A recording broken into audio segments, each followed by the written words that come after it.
அல்லாஹு அக்பர். இது சாதாரண சிறப்பு கிடையாது, சாதாரண அந்தஸ்து கிடையாது. சீமாஹும் ஃபீ உஜூஹிஹிம் மின் அஸரி ஸுஜூத். அல்லாஹு அக்பர், அல்லாஹு அக்பர். குர்ஆன் நபித்தோழர்களை எப்படி அறிமுகப்படுத்துகிறது பாருங்கள். நபியே, அவர்களுடைய நெற்றியை நீங்கள் பார்த்தால், அவர்களுடைய நெற்றியை நீங்கள் பார்த்தால் சுஜூதின் அடையாளங்களை பார்ப்பீர்கள் நபியே. அல்லாஹு அக்பர். யாரை பார்த்து குர்ஆன் சொல்கிறது? அபூபக்கரை பார்த்து குர்ஆன் சொல்கிறது ரலியல்லாஹு அன்ஹு. உமரை பார்த்து ரலியல்லாஹு அன்ஹு குர்ஆன் சொல்கிறது.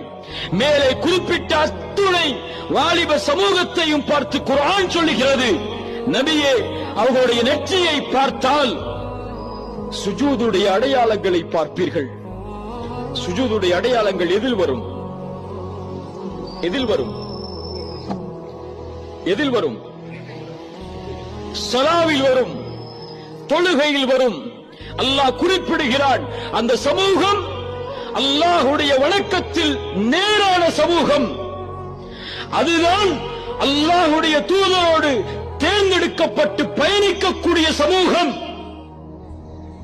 தொழுகை இல்லாத, தொழுகையில் பொழுதுபோக்காக இருக்கக்கூடிய, தொழுகையை அலட்சியப்படுத்தக்கூடிய சமூகத்திற்கும் அல்லாஹ்வுடைய தூதருடைய சமூகத்திற்கும் எந்த ஒரு சம்பந்தமும் இல்லை. குர்ஆன் சொல்கிறது, அல்லாஹ்வுடைய தூதருடைய நபிமொழி சொல்கிறது, அல்லாஹுல்லதி பைனனா வ பைனஹும் அஸ்ஸலா.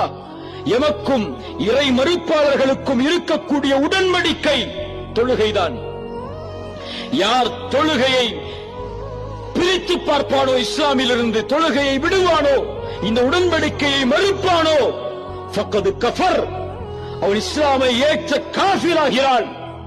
அல்லாஹ்வுடைய தூதருடைய வார்த்தை, சஹாபாக்களுடைய ஒட்டுமொத்த ஃபத்வா, அபூபக்கர் ரலியல்லாஹு அன்ஹு, உமர் ரலியல்லாஹு அன்ஹு என ஒட்டுமொத்த நபித்தோழர்களையும் இணைத்து பாருங்கள். அவர்கள் ஒட்டுமொத்த நபித்தோழர்களுடைய ஃபத்வாவும் தொழுகையை வேண்டுமென்றே விடக்கூடிய ஒரு முஸ்லிமான வாலிபன்